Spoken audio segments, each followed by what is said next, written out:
Watertight integrity and the importance of keeping it within the ship. Introduction. Watertight integrity is one of the most important safety features of a ship. It ensures that water is kept out of the vessel's internal spaces, protecting the ship from flooding and maintaining its stability.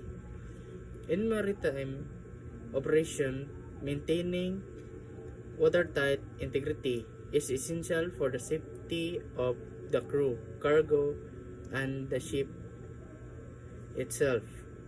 So, ang watertight integrity usa ka importante kaayo nga safety feature sa barko kay kini nagprotekta batok sa pagsulod sa tubig aron magpabilin ang kalig-on o kaluwasan sa barko, mga crew o kargamento.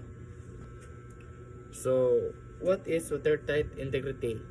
Watertight integrity refers to the ship's ability to prevent water from entering its compartments. This is achieved through strong structural components such as watertight bulkheads, decks, doors, and hatches.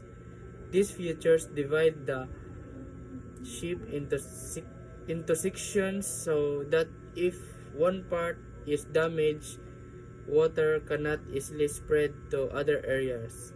So, ang watertight integrity mao ang abilidad sa barko nga dili pasudlon ang tubig pinaagi sa lig-on nga mga bulkhead, pultahan o hatches nga nagbahin sa barko ngadto sa mga compartment. Purpose. The main purpose of watertight integrity is to keep the ship afloat and stable by preventing water increase. It also helps limit flooding to specific compartments, giving the crew time to respond to emergency. Additionally, it ensures that protection of onboard system and supports safe navigation in all sea conditions. So, ang purpose sa watertight integrity mao ang pagpugong sa pagsulod sa tubig aron magpabilin nga lutaw ug stable ang barko o makatabang sa crew nga makaresponde dayon kung adunay emergency. So, importance watertight integrity is important because it prevents flooding inside the ship, maintains buoyancy and balance, protects lives of the crew and passengers, safeguards cargo machinery, helps the ship survive damage or accidents, ensures compliance with maritime safety regulation. If watertight integrity is not maintained, water can enter ship, causes progressive flooding, leading to loss of stability and possible capsizing. It can also damage engines, electrical system, and cargo, affecting the ship's operation. In severe cases, it endangers the lives of the crew and may result in costly repair to the loss of the vessel.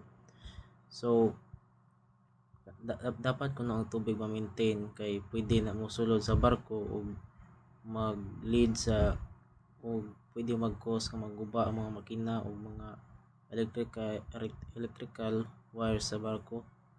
So pwede po ni panang delikado po ni sa atong crew sa barko. In conclusion, watertight integrity is essential for the safe operation and survival of a ship. It plays a critical role in preventing flooding, maintaining stability, and protecting everything on board. Proper maintenance, regular inspection, and responsible operation are necessary to ensure that watertight system is remain effective at all times.